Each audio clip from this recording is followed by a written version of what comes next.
People say to buy boring businesses, but what does that actually mean?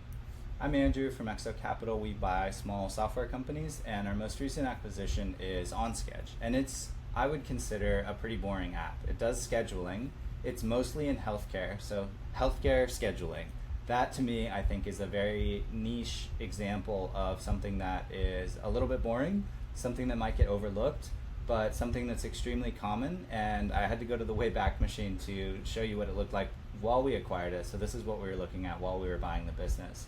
And it had great financials, it had really low churn, it had decent growth, and it was a perfect candidate for us to acquire. But I just wanted to give a quick example of something that's actually boring in software that you could acquire for a relatively reasonable price, or a price at which we feel like we could still make a profit over the next couple years.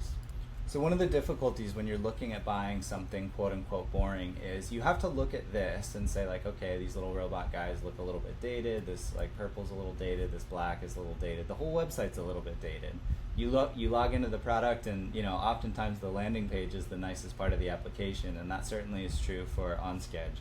And we are in the process of rewriting the entire application, which is not something I like doing, it's not something I enjoy doing, it's not something I thought we'd have to do, but it ends up being the case that I think the product is just not going to be able to, revenue-wise, do what we need it to do with the current code base. So it's the point I wanted to make, though, is that when you're going to buy the business, these are the kinds of sites, and this is on the better side of what things look like kind of quote-unquote before you buy it. And now we'll go into, this is just a framer template, nothing fancy. We bought the template for $100. I did the logo, and I'm terrible at logos, and I think it still looks better. This is the after result. So just a much more modern site. I think people coming to the site now, we still have these legacy blog post images we have to update, but people coming to the site now, I think, say, okay, wow, this is, this looks modern, it looks new, it looks fresh. I think this might work for us, and they book a call.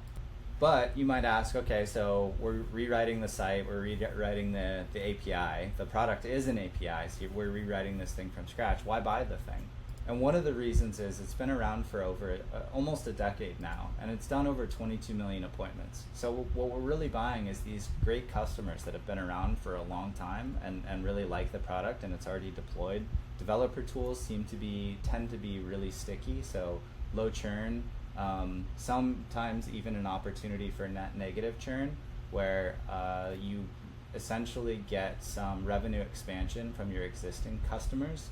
And so that's another kind of wonderful feature about software in general, but APIs in particular. At least that's been our experience at Exo. We've done over 11 acquisitions. Not all of them have been API tools or developer tools, but our most successful ones have been. And so hopefully OnSkedge in a couple of years will be no different. But that's it. Now when people say buy a boring software company, you can point to this one.